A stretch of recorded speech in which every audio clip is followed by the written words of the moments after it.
Bonjour, c'est Amant Reptile, j'espère que vous allez bien. Alors aujourd'hui on se retrouve sur une vidéo sur l'élevage des grillons en captivité et tout le matériel qu'il leur faut. A tout de suite. Pour la maintenance des grillons, il vous faut comme matériel deux boîtes. Donc moi c'est des boîtes de 40 cm par 30 cm que vous trouverez un peu partout. C'est des boîtes de rangement en fait. Vous pouvez prendre plus grand, mais comme moi j'ai une bonne boîte de grillons, je préfère le diviser en deux boîtes. Ensuite, il vous faut des boîtes d'œufs, que vous trouverez dans toute bonne surface d'alimentation, parce que vos grillons aiment bien se cacher, ils aiment bien toutes les infectiosités. Oui, ça se présente comme ça, donc ils peuvent bien se mettre à l'abri des regards. Donc, ce qui est assez pratique.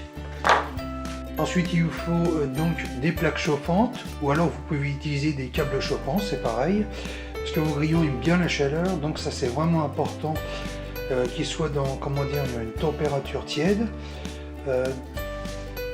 Même chose si vous faites de l'élevage de grillons, il faut qu'ils soient au chaud, sinon il n'y a pas de résultat. Donc cela c'est une puissance de 16 watts, vous pouvez mettre jusqu'à 25 watts et peut-être plus, mais pas une trop forte chaleur quand même, sinon ça risque de les griller. Et enfin, évidemment, une boîte à grillons que vous disposerez dans les deux boîtes séparées ou alors dans une très grande boîte. Mais dans tous les cas, il faut qu'il y ait de l'espace parce que les grillons sont cannibales. Donc s'ils sont dans un espace trop restreint et confiné, ils vont se dévorer entre eux et c'est pas le but de la manœuvre. Par la suite, vous allez installer votre plaque chauffante en dessous de votre boîte. Donc vous la calez bien comme il faut et surtout vous appuyez bien dessus, histoire qu'elle adhère convenablement. Sinon elle risque de se balader partout et c'est pas pratique. Ensuite, vous allez recouvrir le fond de votre boîte de farine traditionnelle. Donc vous n'hésitez pas à en mettre une bonne couche. Plus c'est épais, mieux c'est. Comme ça leur fait aussi un bon substrat naturel. Donc une bonne litière avec différents éléments.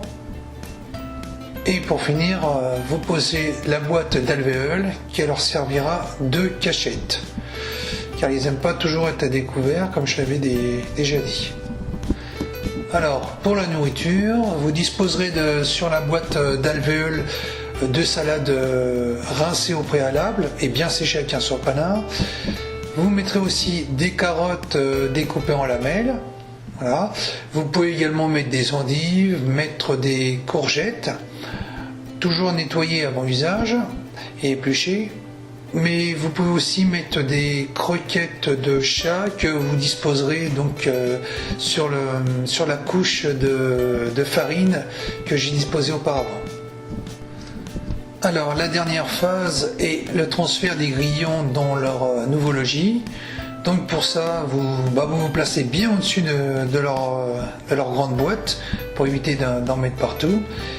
Et vous les vaporisez, enfin si je peux dire ça comme ça doucement, bien au-dessus, histoire de les répartir tout autour de la boîte qui contient les alvéoles.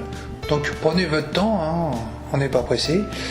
Donc ils ont toujours tendance à s'accrocher un peu, ce qui est normal, parce qu'ils sont dans un nouvel environnement.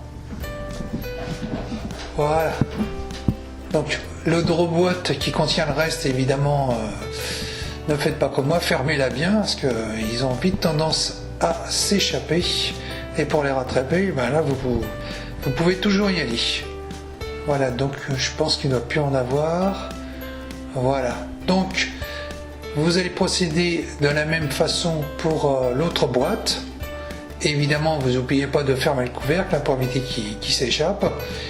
Et pour l'hygiène, la nourriture, vous la remplacez tous les 2 jours pour éviter les déjections et les proies mortes.